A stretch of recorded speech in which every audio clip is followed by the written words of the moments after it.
Assalamualaikum warahmatullahi wabarakatuh. Apa kabar sahabat sekalian? Balik lagi dengan Fikri di sini di channel yang pas.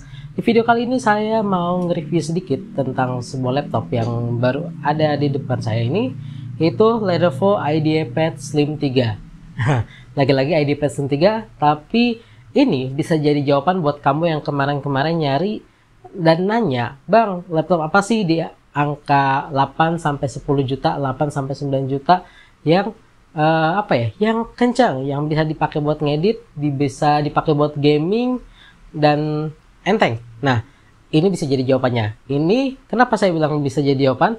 Si IdeaPad Slim 3 ini merupakan salah satu produk Lenovo yang sudah pakai Ryzen 5 5500U. So, ini kecil, compact, tapi kencang. Kalau kita lihat di Fastmark, 5500U ini skornya ada di 13 ribuan. Jadi dia 3000, lebih 3000 dibandingin skornya i5 Gen 11 yang ada di 10 ribuan.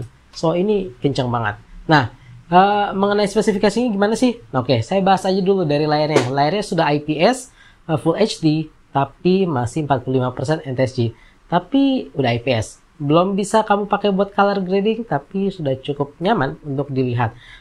Terusnya keyboardnya sudah backlight dengan 2 tingkat kecerahan yang bisa kamu atur, ada di tombolnya, ada di spasi. Di bodinya sendiri full polikarbonat, polikarbonat bodinya.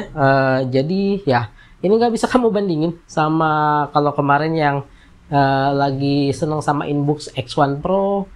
Mana sih mendingan mana? Ini nggak bisa dibandingin dari sisi body karena Inbox X1 Pro udah pakai metal, yang ini masih polikarbonat tapi ini solid. So menurut saya kalau yang nggak cinta-cinta banget metal, ini bukan deal breaker. Terusnya untuk portnya ada apa aja sih kelengkapannya? Di sisi kanannya, di sisi kirinya dia ada jack DC-in, ada USB, ada HDMI, ada Type C, dan ada untuk headphone jack. Di sisi satunya lagi, sisi kanannya ada USB, ada SD card reader dan lampu-lampu untuk indikator. Udah itu aja sih, minimalis banget. Terus spesifikasinya, oke, kita bahas spesifikasinya dulu.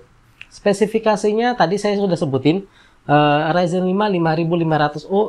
Kenapa saya bilang ini kenceng, enak banget kalau kamu lagi nyari laptop yang maaf ya suaranya agak ini, saya lagi agak kurang enak badan, tapi saya bikin juga, nggak apa-apa. Oke, buat kamu yang lagi nyari laptop yang kencang, dipakainya targetnya adalah kencang ya, kencang dan cukup portable. Jadi walaupun dia 14 inch, dia berasanya agak 13 inch ya lebih dikit. Nah, dia pakai Ryzen 5 5500U itu udah pakai 6 core. Jadi ini kecil, mungil, 6 core, dan dia mirip sama laptop saya yang satu ini, ROG, 6 core, sama-sama 6 core. Bahkan kalau untuk kecepatan prosesornya aja sendiri, dia masih sedikit di atas ROG saya. Jadi saya udah tes pakai Cinebench R23, skornya saya jalin bareng untuk multicore-nya. Pertama jalan bareng, ROG saya di depan, belum satu putaran udah dihajar. Jadi udah ditinggal, akhirnya ketinggalan yang ini. Skornya untuk multicore-nya dia ada di 6000, sementara di single core-nya ada 1000-an. Itu skor yang tinggi.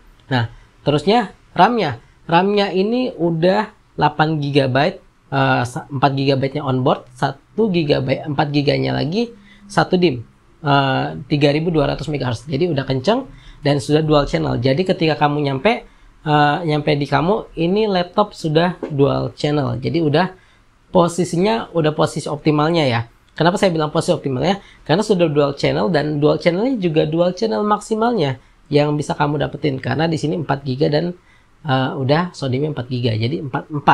Kalau bisa ditambah nggak? Bisa ditambah, tapi dual channelnya nggak full.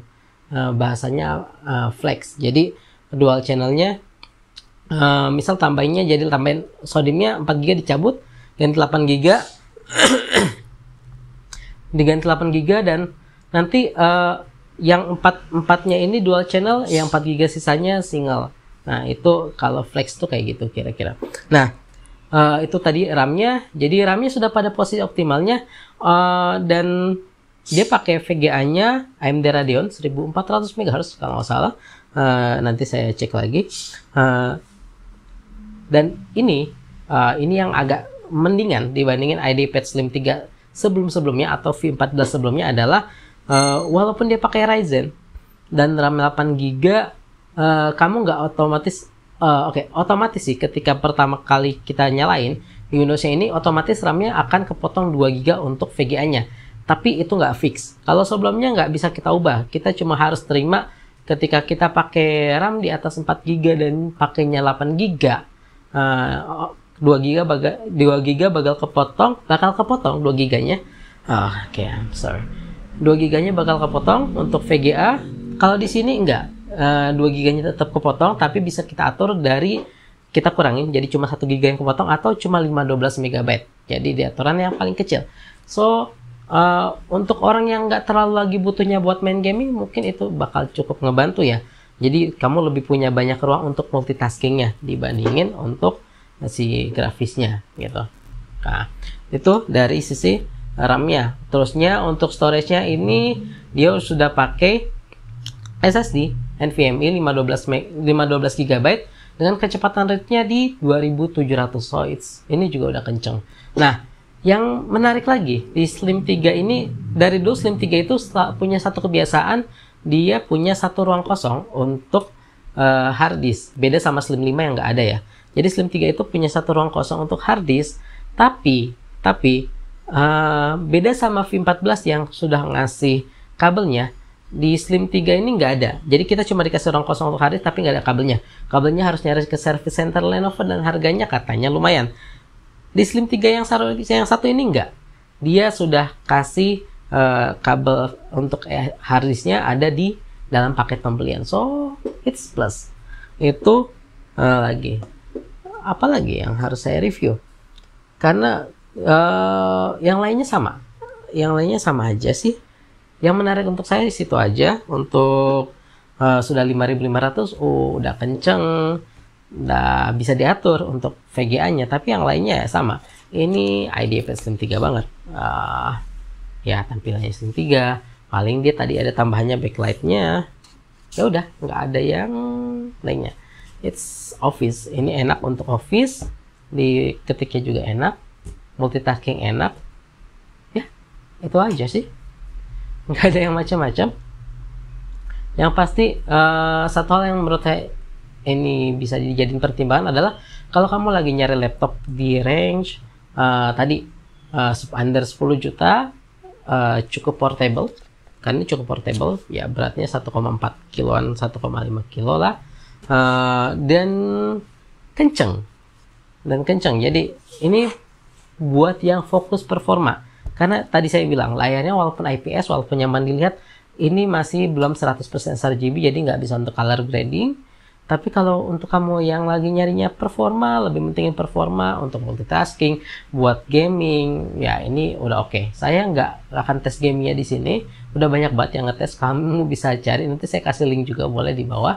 Untuk yang mau tahu sih performa gamingnya, ya dia mirip-mirip lah sama Iris Xe, cuma memang saya belum sempet tes di sini kalau nggak pakai kabel apakah sama atau enggak. Karena salah satu yang istimewa di Iris Xe menurut saya adalah dia bisa ngegame tanpa kabel dan dengan kabel dengan performa yang sama. Nah, untuk baterainya standar sih dual cell. Jadi mungkin itu kekurangannya karena pakai Slim 3. Biasanya yang baterainya agak gede itu yang Slim 5, dia pakai baterai lebih besar dan tidak bisa dipakein hard disk tambahan. Tapi ini masih dual cell, cuma so far saya pakai cukup awet, enggak yang gimana. So itu aja sih. Catatan laptop ini bisa kamu dapetin di harga range-nya sekitar 8,9 sampai 9,5 kali ya. 9,5 di pasaran, kamu tinggal pilih aja. Itu aja sih.